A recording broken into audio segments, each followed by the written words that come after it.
What's good, ladies and gents? Welcome back to MKO Boxing, aka MKO Pugilism, where we talk all things boxing. Remember to like and subscribe on YouTube, and also give me a follow on TikTok. So let's talk about it. Last evening we had the main event where Jake Paul returned again to the ring against, this time, former world champion Julio Chavez Jr. A fighter that, if you're a boxing fan, you'll know, kind of a limited guy, had a lot of problems with discipline.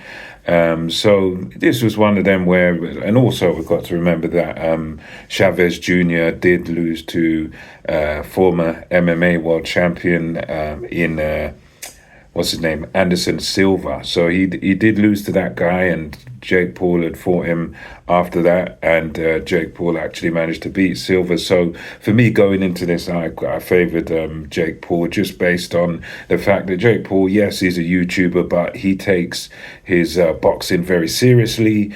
He's a good matchmaker. He knows sort of who to pick and when to pick him. He's been very clever. He's dealt with the UFC guys like Tyron Woodley, Ben Askren, and he's beat that novice boxer as well from America.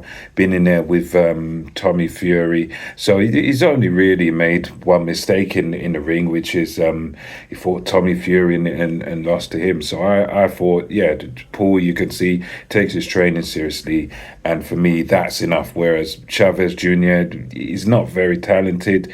He is very tough, but he just doesn't take the game seriously enough. And at 39 years old, my sort of age, you're not going to beat a young man. And that's exactly what happened in there last night.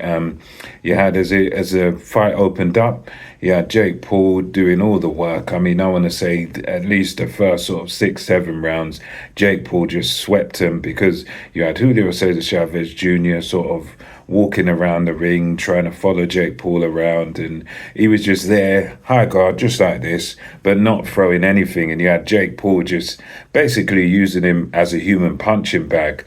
To Jake Paul's credit, he showed a stiff jab, very good work to Chavez's body. He's showing that he's kind of, as much as it might offend some of the boxing fans due to his antics and stuff, but I tell you something, Jake Paul, you can tell that he's really kind of learning on the job. He's picking up certain techniques, and he knew that the Chavez, all he's got is that high guard, so he started to touch him upstairs and then down to the body with some good right and left hooks, and he just worked the body quite a lot during that first half of the fight, and was winning the fight on that. You could tell that he kind of put a bit of a dent in Chavez Jr., but Chavez, to his credit, he was tough, so he made it through those rounds. But he was just essentially getting beaten up for the first half.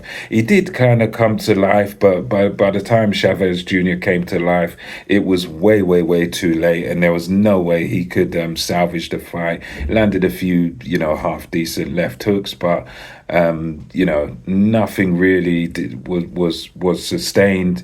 Obviously, it didn't seem like he was really fit enough to be in there to really do any damage to Jake Paul. So yeah, he had his moments, but the moments were just too few and far between, and it ended up just being completely dominant by Jake Paul. The only real thing negative you could say about this on Jake Paul's end is that he didn't stop Chavez. That's really the only thing he didn't do. But aside from not stopping him, he gave him a beating, bashed him up for over the whole distance.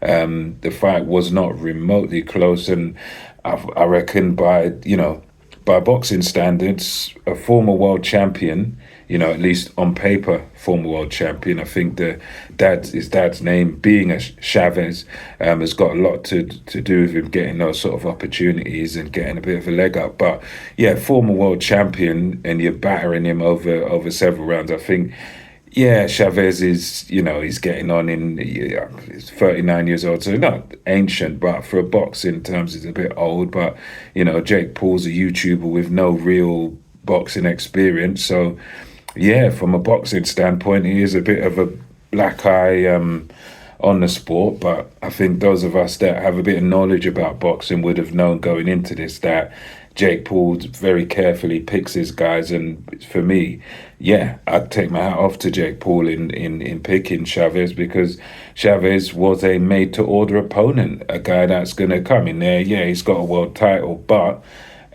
he's no real threat because he doesn't train. He doesn't train hard. He doesn't throw enough punches. He was lazy in there, and he's not gonna. He has quitting fights, as the commentary said last night, quit against Danny Jacobs and stuff. So you're in there against a guy like that, and very well picked by Jake Paul. Yeah, after the fight, he went into his crazy call outs, was even talking about calling out the cruiserweight champ, Zurdo Ramirez, and was talking about fighting Badu Jack, another cruiserweight who's Badu Jack's in his 40s, but yeah, that's another one that, hey, you'd expect Jack to beat him, but Jack's in his 40s. Well, I suppose you'd expect Jack to beat him. He should have too much class for him. He was even going as far as to call out Anthony Joshua. Now, that one, I think, that might just be for clout. But you'd have to imagine as soon as Joshua lays a glove on him, he goes to sleep. He was also calling out Javante Tank Davis because Tank has said a few things about him after his fight. So, yeah, he's basically trying to say he wants a bit of everyone. And for me, I can't really blame him, to be honest. It is what it is. He's in there.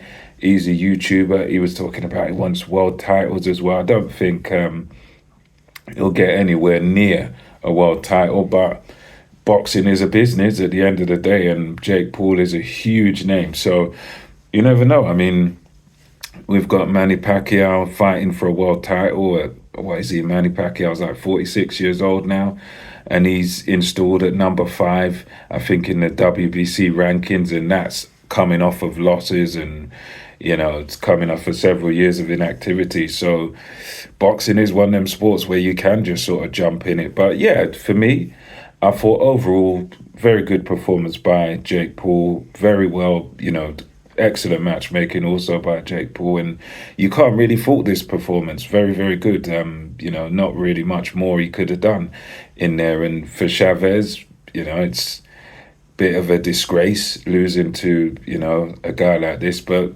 hey, that's what happens when you're a bit older.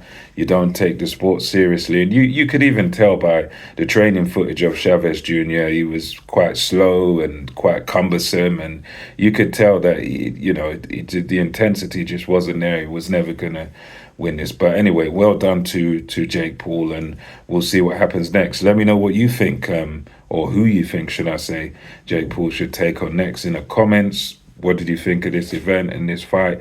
And until next time, it's MKO Boxing, over and out.